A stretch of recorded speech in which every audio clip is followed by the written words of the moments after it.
Welcome back everybody to Forza Horizon 6, and today we're taking a look at the 1986 Honda Civic Si.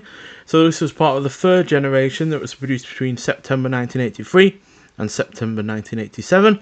And this being the Si version means it's a little bit sportier than the standard version, while there were some added improvements to this car, which included a removable glass sunroof, a 5-speed manual gearbox, tilt steering wheel, a full width panel, a taillight panel, a colour keyed front air dam, and saloon style disc wheel covers.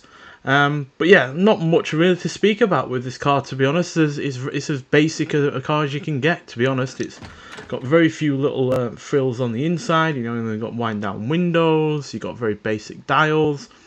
Obviously you've got the 5-speed, which will make the most of what power it's got. But yeah, very minimal amenities on the inside, but that's one appealing thing about this car, to be honest. It is just a car, but it's one that engages you as well because of that 5-speed manual gearbox, the fact it doesn't weigh all that much at 1,955 pounds. You've got a decent amount of legroom in the rear, plenty of boot space as well, which is all very handy. And then you've got a pretty charismatic engine as well. So it's a 1.5 litre inline 4, which produces a very decent 91 horsepower and 93 pounds-feet of torque, which is not bad for a car that weighs as little as this does. And all of that power is going through the front wheels, and it is 12 valves as well. So not, like I said, a massive amount to talk about this car. It is just a basic car. You know, it's the kind of thing that I imagine a lot of people would like nowadays, a very uncomplicated vehicle, but one that is still, you know, decent to look at. Got plenty of practicality, and is an engaging drive. And just to see how much of an engaging drive, let's get out onto the Sony circuit and see just what this car can do. Right, here we are at the Sony circuit. So as per usual, we'll hear what the car sounds like first, and then we'll talk about it some more.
So yeah, not a lightning fast car by any stretch of the imagination, but it, like I said, is a charismatic engine, and with that 5-speed manual, you certainly wouldn't be bored.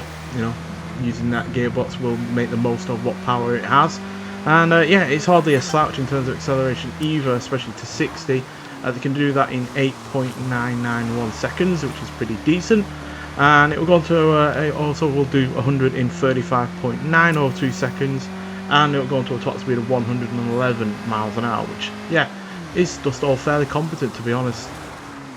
Because at the end of the day, it's not about getting to 100 miles an hour, because how often are you actually ever going to do that? And in all reality, how often are you going to do 0 to 60 in a standing start? What it is about is mid-range clout, and this does have a reasonable amount of that. And you stir that gearbox enough, and yeah, you'll get the engine going in a reasonable manner.